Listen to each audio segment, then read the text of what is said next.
All right, shalom, shalom, boys. Here. Well, I was out on the land just now, cutting up some trees, and just clearing out some things because we had a tornado come through these areas, and I'm telling you, it just reminded me of that powerful Mayfield tornado that came through and just tore everything to shreds.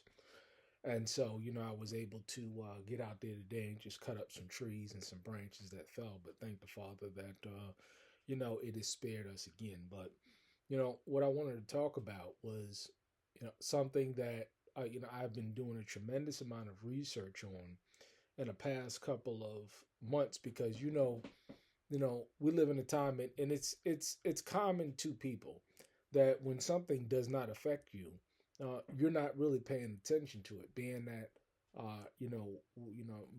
my family, we're in a homestead and it's paid for, and so therefore we don't have to worry about rent or mortgage. And as you see, I got my wood burning stove going there because it's a cool day today. It's a cold day today, so what I was able to do is cut up those branches that fell. They going right in the wood stove today. So therefore, we don't have a heating bill. Uh, we have a situation in this country uh, where you have an extraordinary amount of homeless people uh, that is plaguing the states and cities and towns all across this country, all across this land. And, of course, again, like I was saying, if something doesn't affect you, you don't really pay attention to it. But, some things came to my attention in the past couple of months that really told me, hey, what's going on with this? And we know that it all started with, many years ago. This is not something new that is taking place in our economy. We've had tent cities, and these tent cities have been growing for many, many years, at least the past 10 years in this country, and the situation hasn't gotten any better.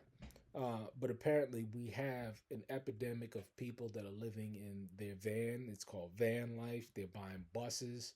They're living in RVs.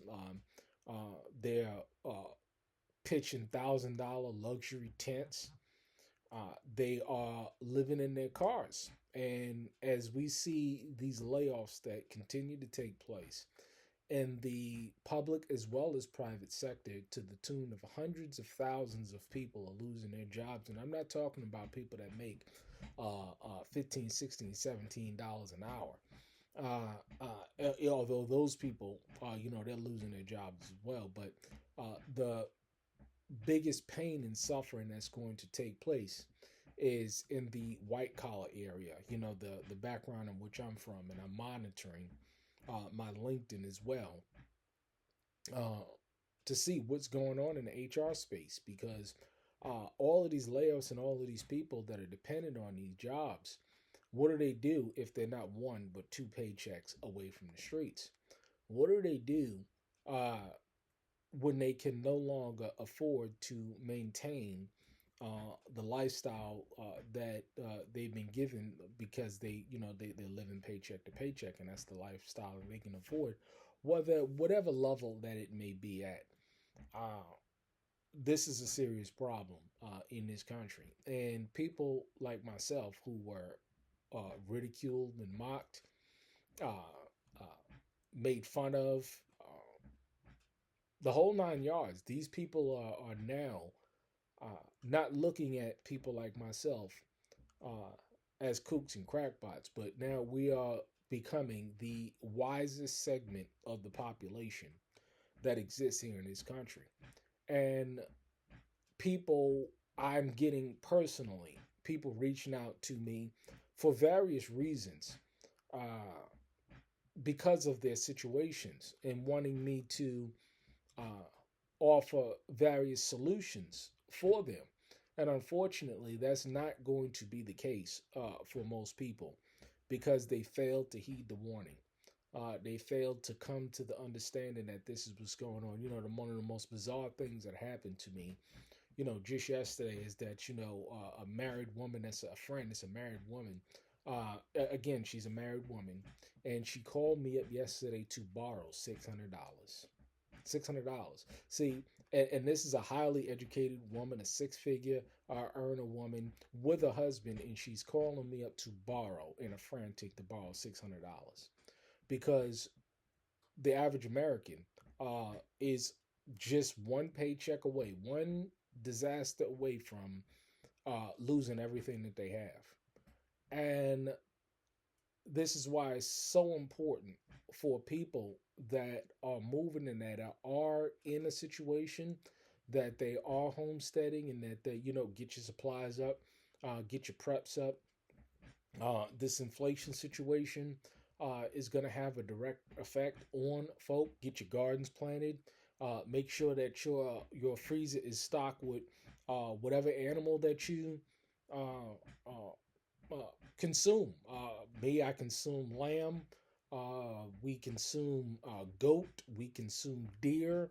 Uh, those are the staples that we consume, and so my freezers are stacked. All of my freezers are stacked with those meats because uh, when you are self sufficient, when you don't have to worry about these prices, you can still eat good, eat healthy, and not have to worry about all of the things they're putting into the foods. But uh, for those who are preparing and continues to prepare, this situation is not developing how we thought it would develop in terms of chaos in the streets. Although that's coming, but we seem to see this collapse taking place in a very slow, methodical grind, and it's just taking out people swaths at a time.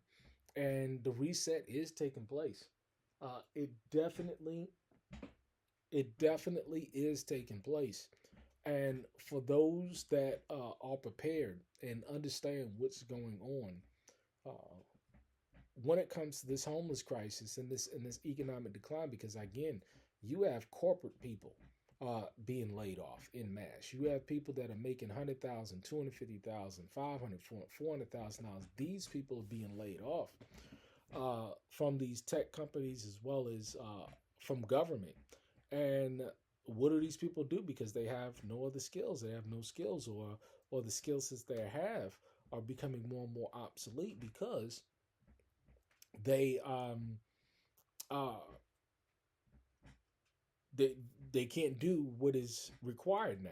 This is why I always say uh real skills, real assets, and real friends. Because see, when you have real skills, you don't have to worry about these jacklegs, laying you off. When you can provide a sincere, true, good, wholesome service to your community, your local community, and you develop a reputation for doing that, uh, you'll fare well. You'll fare well. You not only will you survive, but you will thrive.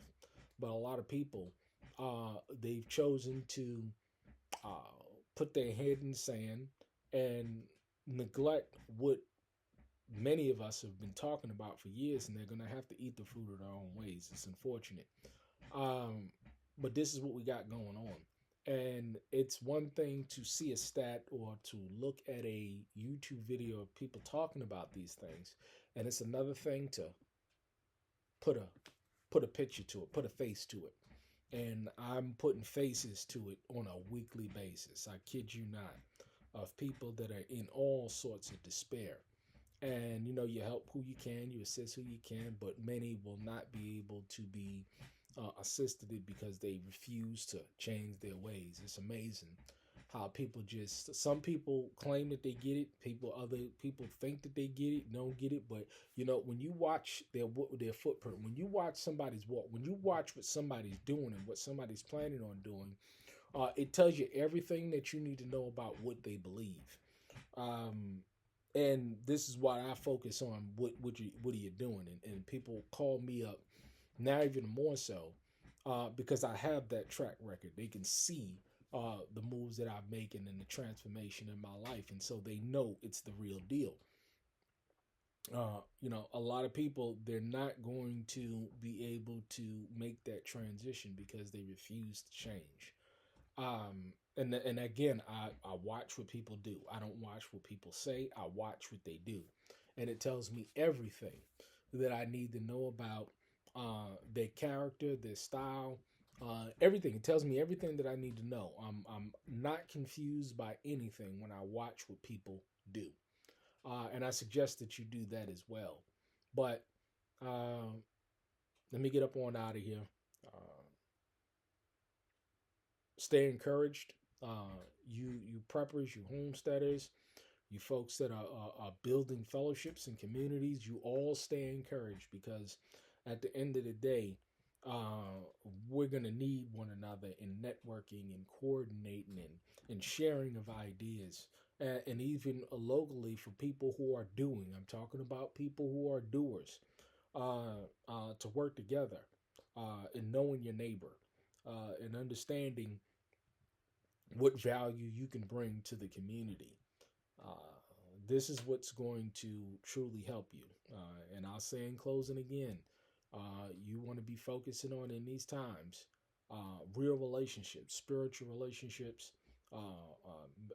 relationships with your true brothers, real skills and developing those real skills and developing new skills and the acquisition of real assets. Uh, these are the things that will help your spirit, your soul, and your body progress and get by and not only survive, but thrive. Shalom.